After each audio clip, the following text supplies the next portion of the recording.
Vamos lá, corrigindo o capítulo 27 que nós estamos. Na 1, é só vocês desenharem o processo de meiose, tanto nas células femininas quanto nas masculinas, tá? Então, lembrando que tem número de cromossomos que se duplicam, primeiro se separam os cromossomos para depois se separar as cromátides. Então, sempre vão ter 4 células N. Aqui, ó, você tem a célula diploide e as células filhas já haploides, né? Então, primeiro tem uma síntese de DNA, é sempre assim, e 2 divisões celulares, uma para separar os cromossomos e outra para separar as cromátides. É só você olhar um que você sabe responder a 2. Na 3, está falando sobre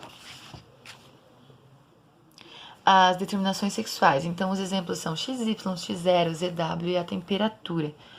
No caso dos anfíbios, é um efeito químico, né? O efeito observado lá do texto. É um efeito químico e os machos já são mais feminilizados. Então, não depende da determinação sexual. A causa são os níveis de estrogênio e progesterona encontrados nos anticoncepcionais que vão ser eliminados pela urina, que ficam no ambiente aquático. E isso vai aumentar o número de fêmeas. Mas isso não tem problema no começo. Mas depois, se não tem fêmea, não tem reprodução. Em relação às tartarugas, é a temperatura e o mesmo problema dos anfíbios. Aumenta a quantidade de fêmeas e tudo mais. No começo é bom, pode parecer bom, depois fica ruim.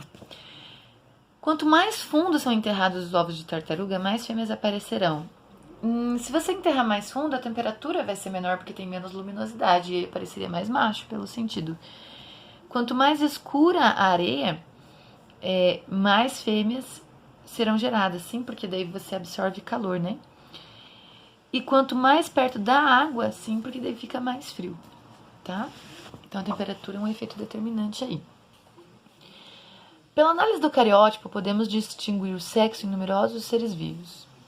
E isso porque existe determinação do sexo com os cromossomos sexuais, verdade. No sistema ZW, o macho é o homogamético e a fêmea é o heterogamético, certo? No sistema das aves, é o contrário do ser humano, né? Então, o homogamético é o macho.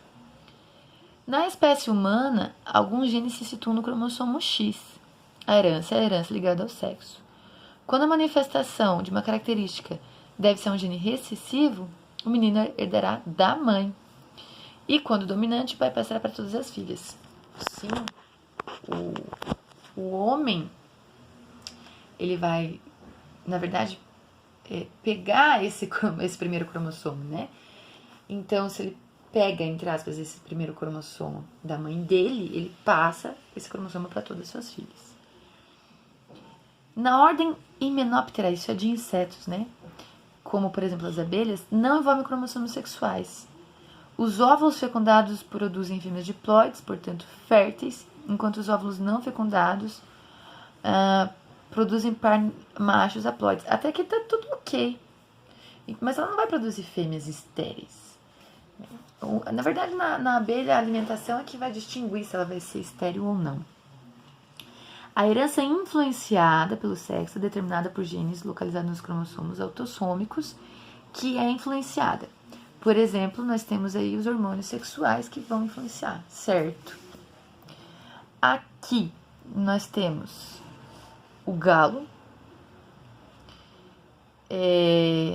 admitindo-se que apresenta perfeita diferenciação cromossômica, lado direito e esquerdo do corpo, e uma gônada de cada lado. O lado direito, como diz ali no enunciado, produz os óvulos, ou seja, ou tem o cromossomo Z ou o cromossomo W, porque nas aves é assim, é o contrário, né? Não é o XX que é o homogamético, é o ZW que é o heterogamético que produz as fêmeas. E aí vamos lá. Aqui. Para que a célula possa transportar o colesterol, existem mutações no gene responsável pela síntese dessa proteína que impedem a sua produção. Quando um homem ou uma mulher possui essas mutações, mesmo tendo também um alelo normal, apresenta hipercolesterolemia. Ou seja, independente do cromossomo X, eles vão ter essa condição em heterozigose. Então, é um autossômico. Por que é dominante? Porque em heterozigose eles vão apresentar essa condição.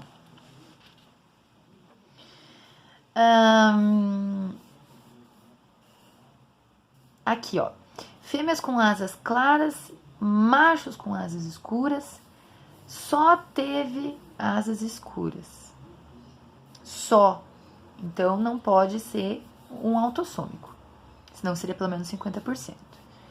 Fêmeas com asas escuras e machos com asas claras, a prole feminina com asas claras e a masculina com asas escuras. Então, quando eu tenho que a fêmea tem uma característica e o macho tem outra 50%, é herança ligada ao sexo. Aí, vamos lá.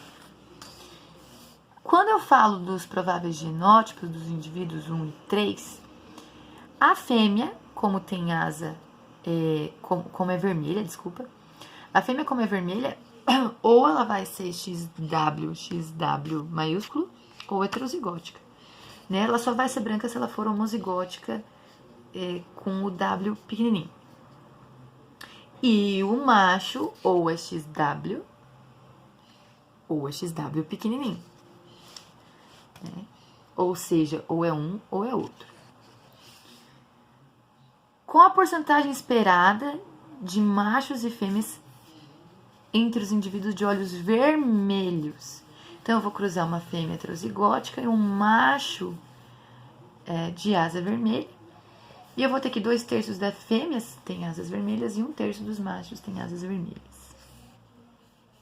Se eu vou fazer um cruzamento entre olhos brancos, 100% vai ser olhos brancos, 100% dos machos vão ter olhos brancos.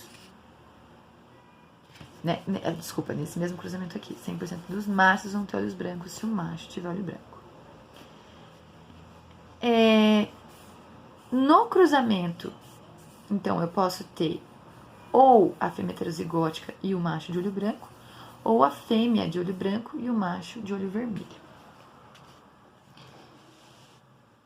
Que se vocês fizerem esse cruzamento, vocês respondem a letra E.